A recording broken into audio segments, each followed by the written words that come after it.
Fala galera, beleza? Professor Érico isso aqui. Hoje eu tô com o volume 3 de História 1, capítulo 12, África no contexto do sistema colonial. Para a gente entender o modelo escravista, a gente tem que perceber que com a expansão marítima e comercial, a África ela vai ser atrelada à Europa e posteriormente a África vai ser atrelada às colônias americanas. Isso vai fazer uma união entre Europa, África e América. Nesse período em que a África passa a ser atrelada ao continente americano, milhões de africanos eles vão ser retirados da África, retirados à força de suas terras e vão ser levados para a América para serem transformados em escravos. Os escravos africanos eles eram diferentes da tentativa dos colonizadores aqui na América de transformar os indígenas em escravos, porque os indígenas eles tinham como cultura o trabalho de subsistência, eles não tinham essa ideia de trabalhar, produzir além do que eles fossem consumir para um comércio, produzir para um comércio. Então, por isso, a resistência dos indígenas a se tornar escravos aqui na América.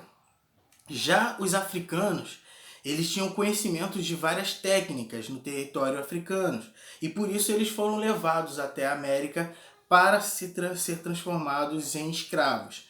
Esses africanos eles tinham conhecimentos agrícola, né, de marcenaria, metalurgia, medicina e até astronomia. Então, muitos desses conhecimentos foram utilizados aqui na América, principalmente o conhecimento agrícola para o trabalho na produção dos canaviais, né, para o trabalho nos canaviais e a produção do açúcar. Os portugueses chegaram à África por volta de 1440, com aquela tentativa de criar novas rotas comerciais. Quando eles chegaram à África, eles utilizaram das rotas transarianas, que eram rotas comerciais já existentes na África, que eram controladas pelos berberes. Berberes eram povos que foram conquistados pelos árabes e convertidos ao islamismo. E eles controlavam essas rotas comerciais dentro do território africano.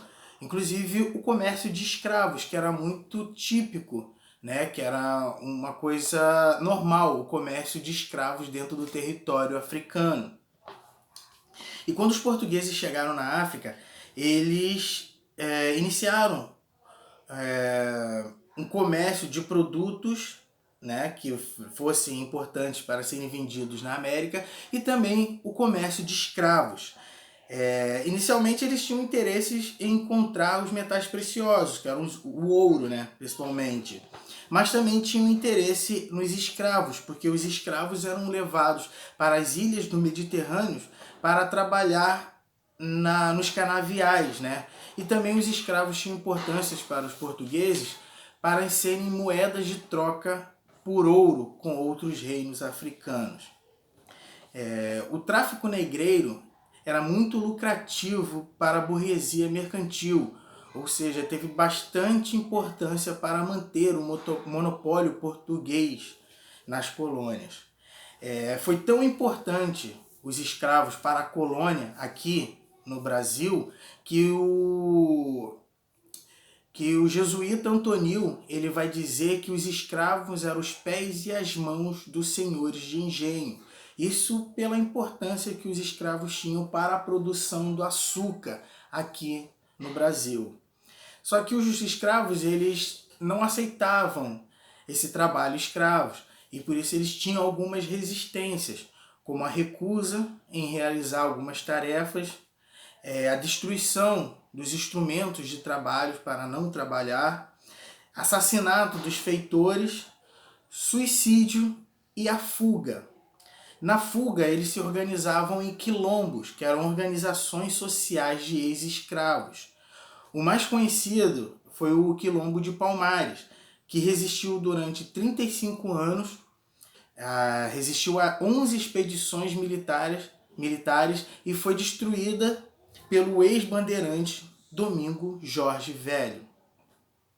Os principais reinos que tiveram comércio, né, com os portugueses foi o reino de Benim, né, que era conhecida como Costa dos Escravos. Isso porque ele foi o segundo maior exportador de escravo da África.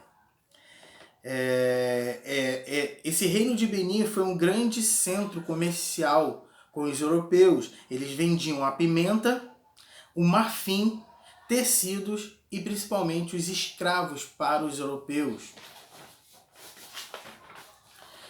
A decadência desse reino de Benim ele vai acontecer no século XIX, quando eles vão ser conquistados pelos ingleses. Isso já no período imperialista. Outro reino que tinha bastante importância comercial com os europeus foi o reino de Congo. Foi dali que saiu o maior contingente de escravos da África.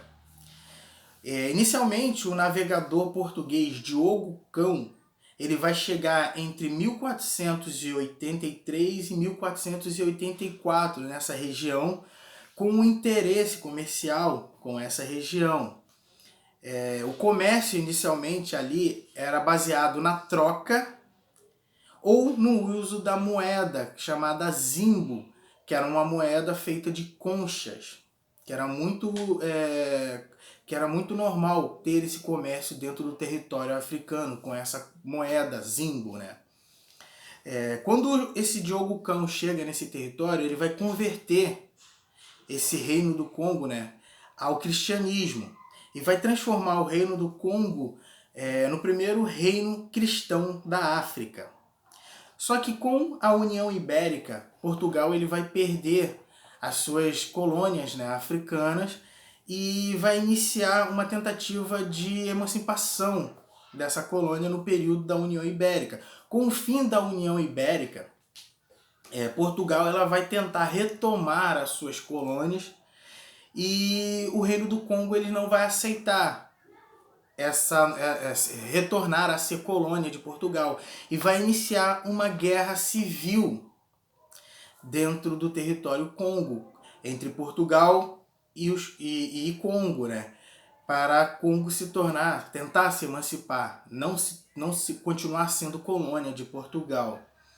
Essa guerra civil ela vai gerar a vitória dos portugueses, que vai manter a sua colônia, só que ela vai deixar um representante do Congo ali nessa colônia, só que um período de sucessão, né, uma crise de sucessão dentro do Reino do Congo vai gerar um conflito. Esse conflito ele vai perdurar durante anos e vai praticamente destruir o Reino do Congo, fazendo com que esse Reino do Congo se divida em vários territórios. Outro território de grande importância para o comércio com os portugueses foi a capitania de Angola, que era uma região que ficava ao sul do Reino do Congo, né? Era chamada de Reino de Ningola. Esse reino, Reino de Nidongo, né? Esse reino ele era atrelado ao Reino do Congo e tinha como comércio o sal e o zimbo, né? Dali, de Nindongo, que saía as conchas para serem utilizadas como moeda. No século XV, esse reino de Nidongo ele vai se tornar independente do Reino do Congo e vai se transformar no Reino de Ningola, que com a chegada dos portugueses em 1575 vai se transformar em Reino de Angola, aquela forma que os portugueses chamavam o Reino de Ningola. Os portugueses vão fundar uma cidade nesse território chamada Cidade de São Paulo de Luanda e vai iniciar um comércio de escravos com os angolanos. Esses angolanos eles vão vender escravos para os portugueses, né? E mantendo um comércio não somente de escravo, mas de outras outros produtos também. Só que Portugal, ele vai se aproveitar de uma lenda que existia em Angola, né, que esse território era rico em metais preciosos. E com interesse nesses metais preciosos, Portugal ele vai decidir colonizar a região de Angola e vai iniciar um processo de conflito para ocupar esse território. E assim Portugal ele vai conquistar o reino de Angola e vai mantê-lo como colônia na África. Beleza, galera? Continue com o estudo de vocês, façam os exercícios e até a próxima. Valeu!